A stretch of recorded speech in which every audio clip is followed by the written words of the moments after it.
Student class eighth विषय हिंदी। हम आपको पढ़ा रहे हैं आत्मनिर्भरता पाठ, जो आपकी पाठ 11 है। ठीक है। पहला प्रश्न है, आपके विचार से में आदर्श व्यक्ति के चरित्र में कौन कौन से गुण होना आवश्यक है।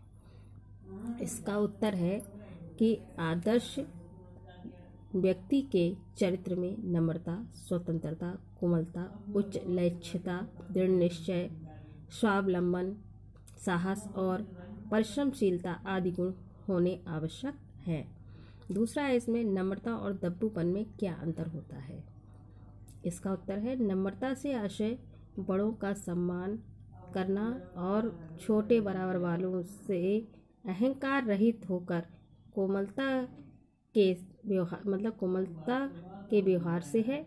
और दब्बूपन से आशय दूसरों पर आश्रित होकर उसके पीछे चलना। ऐसा करने से संकल्प शक्ति क्षीण और बुद्धिमंद हो जाती है, जिससे मनुष्य अवनति को प्राप्त होता है। अब आपका जो तीसरा प्रश्न है, ये आप स्वयं को करना है, इसलिए इसको हम नहीं करा रहे हैं। अब हम आपको निबंध से प्रश्न कराने जा रहे हैं। निबंध का पहला प्रश्न है, पाठ का उद्देश्य क्या है।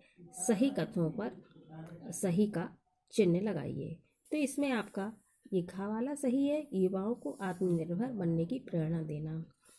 अब इसमें दूसरा प्रश्न है, निम्नलिखित पंक्तियों का आशय स्पष्ट कीजिए। पहला है, नम्रता ही स्वतंत्रता की धात्री या माता है। इसका आशय है कि नम्रता से ही व्यक्ति स्वतंत्रता के गुण को प्राप्त करता है। अहंकार करने वाला स्वतंत्र नहीं रह सकता।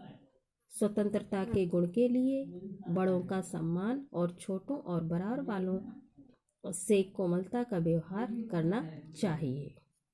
अगला आपका है, दूसरा है, मनुष्य को ये सदा याद रखना चाहिए कि उसकी आकांक्षाएं उसकी योग्यता से कहीं बढ़ी हुई हैं। उसका उत्तर है, युवाओं को यानी युवा लोगों को ये बात हमेशा ही याद रखनी चाहिए कि उसकी जो इच्छाएं हैं वह उसके साधन और क्षमता से ज़्यादा है। तीसरा वाला है, मनुष्य का बेड़ा उसके हाथ में है, उसे वह चाहे जिधर लगाए।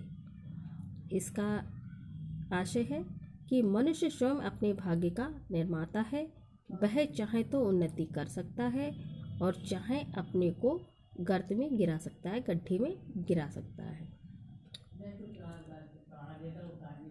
अब है, अध्यवसायी लोगों ने अपनी समृद्धि का मार्ग निकाला है। इसका आशय है कि जो पुरुषार्थी लोग होते हैं, मेहनत करने वाले, उन लोगों ने अपने प्रयत्नों से उन्नति का मार्ग स्वयं प्रशस्त किया है। तीसरा प्रश्न है आपका, उपन्यासकार स्टॉक ने अपना ऋण किस तरह उतारा। इसका उत्तर है, उपन्यासकार स्टॉक ने स्वयं अपनी प्रतिभा का सहारा लेकर अनेक उपन्यास थोड़े समय के बीच लिखकर लाखों रुपए का ऋण अपने सिर से उतार दिया। अब आपका चौथा प्रश्न है। चौथा प्रश्न आपका ये है, समूह खा का कौन सा शब्द या वाक्यांश समूह का में दिए गए किन से संबंधित है। छांटकर समूह का के सम्मुख लिखिए। तो देखिए, इसमें भारतेंद्र हरिश्चंद्र जो है उनका किससे है, सत्यवादी से। निशान भी लगा दिए हैं। महाराणा प्रताप, इनका संबंध अधीनता स्वीकार नहीं की। तीसरा है हनुमान, तो हनुमान ने किसकी खोज की थी, सीता की, तो सीता की खोज, ठीक है, इनका हो गया। चौथा है कोलंबस, कोलंबस ने क्या किया था, अमेरिका की खोज की थी। पांचवा है शिवाजी, तो शिवाजी कौन थे, जो छापामार युद्ध करते थे, इस चैप्टर में भी दिया है, ठीक है। छठा है एकलव्य के बारे में भी दिया था, तो वो क्या थे, धनुर्धर, ठीक है। ये आज आपका इतना हो गया है। अब आपके ये भाषा की बात रह गई है।